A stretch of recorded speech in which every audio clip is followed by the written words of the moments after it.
যাদের প্যানিসটা দুর্বল এবং এই প্যানিস দুর্বলের কারণে দ্রুত পতন এসে যায়, এই দ্রুত পতন এবং প্যানিস দুর্বল থেকে কিভাবে মুক্তি পাবেন, কোন গাছ ব্যবহার করলে বা কোন গাছ খাইলে আপনারা এখান থেকে একবারে এককালীন মুক্তি পাবেন, এরকম ধরনের একটি গাছ সম্বন্ধে আজকে কিছু কথা তুলে ধরব।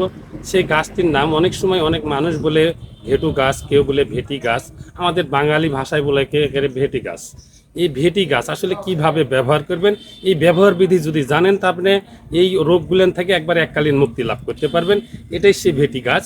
তো এই গাছটা থেকে মুক্তি পাওয়ার একটাই উপায়, কিভাবে এই গাছের গুঁড়া মানে মূল, এই মূলটা তুলে নেবেন একবারে 250 গ্রাম। এই 250 গ্রাম মূল 4 লিটার পানিতে জাল করা লাগবে।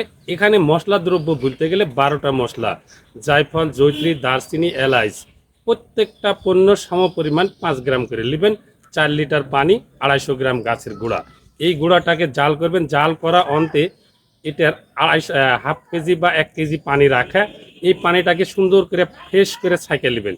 ছাঁকে একটা কাঁচের পাত্রে রাখবেন। এই কাঁচের পাত্রের মধ্যে আবারও 250 গ্রাম খাঁটি মধু দিবেন।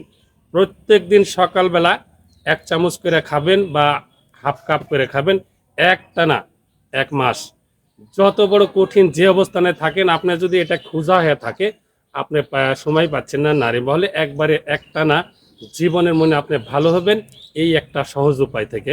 এই উপায়টা একবারে সঠিকভাবে ব্যবহার করতে পারলে আপনাকে কখনোই আর এই দুর্বলতা নিয়ে ভাবতে হবে না। ইনশাল্লাহ একবারে এককালীন এখান থেকে সুস্থ হবেন এবং মুক্তি লাভ করতে পারবেন।